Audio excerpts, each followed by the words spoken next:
नमस्कार दोस्तों, चलिए आप देखा जाए। अब देखिए, आपको आईपीएससी पढ़ा रहे थे हम उसमें क्या पढ़ाते थे आपको, ऑक्सीडेशन नंबर निकालना सिखा दिए थे। ऑक्सीडेशन नंबर के बाद अब हम लोग क्या करेंगे, आईपीएससी। ठीक है ना, पीएससी। ठीक है, एक इसका है कोऑर्डिनेशन कंपाउंड का। तो इसको पहले लिखने से पहले कुछ नियम देख लिया जाए, है ना।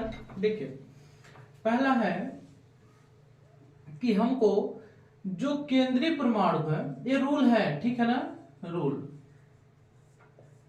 केंद्रीय केंद्रीय परमाणु पर ऑक्सीकरण अवस्था पता होनी चाहिए। अवस्था पता होनी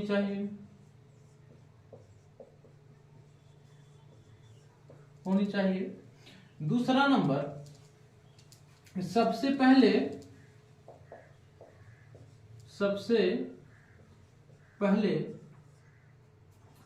धनायन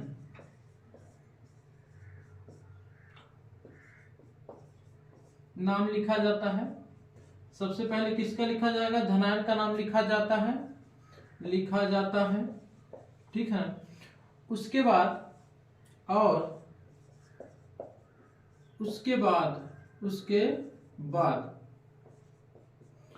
ऋणायन का नाम लिखा जाता है।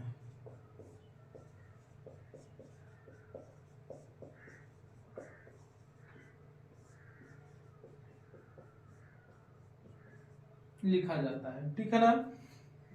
अब अगला पॉइंट है केंद्रीय परमाणु पर ऑक्सीकरण। अब देखिए, तीसरा है ना, लिगैंड का नेम, लिगैंड LIGND, लिगैंड का नामकरण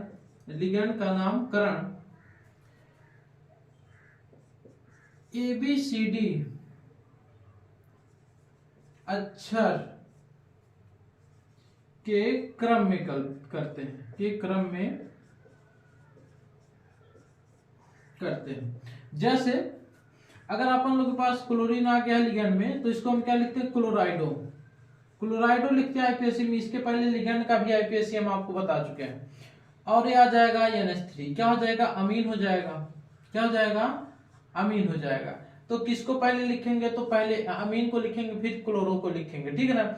मान लीजिए आपके दिमाग में आ रहा है एक्वा आ जाए, एक्वा आ जाना।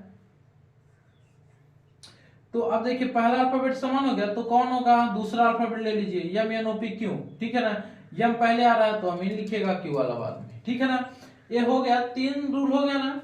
चौथा रूल देखिए, अपन लोग को 3 तरह से दिख रहा है। इस पे 0 है, इस पे बोले तो कोई भी चार्ज नहीं है, इस पे प्लस चार्ज है। अगर इस पे देखा जाए तो 3 माइनस हो जाएंगे, क्योंकि 3 पॉजिटिव आयन है, पोटेशियम पे 3 प्लस 3 माइनस हो जाएंगे। ठीक है ना। अब देखिए, 3 तरह के हमें उपसंयोजक परिसर मिलेंगे, कोऑर्डिनेशन स्फीयर उपसंयोजक परिसर मिलेंगे।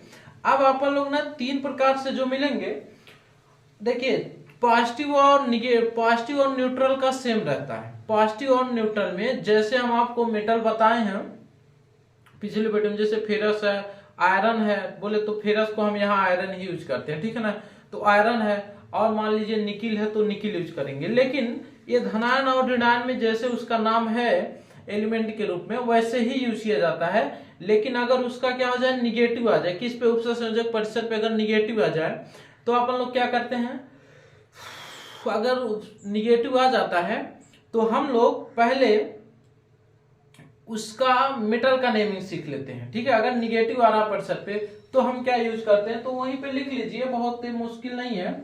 तो यहीं पे हम बता दे रहे हैं, यदि अगला रूल में लिख लीजिए, यदि उपसंयोजक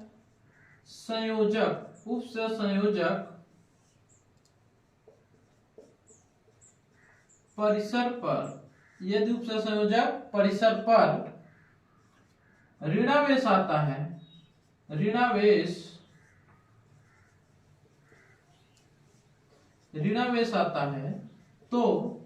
ऋणावेश आता है तो उसके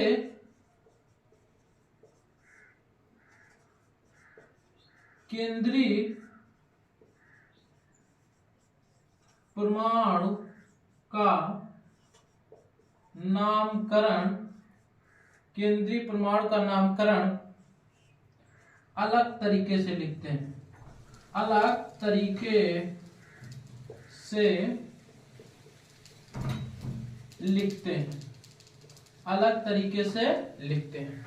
ठीक है ना। अब देखिए अलग तरीके से लिखते हैं तो कैसे लिखते हैं, ये रूल आप पहले लिख लीजिए, उसके बाद हम इसके ऊपर लिख रहे हैं। ठीक है ना, लिख लीजिए। चलिए अब इसके आगे हम लोग मीटर का पहले देख लिया जाए, उसके बाद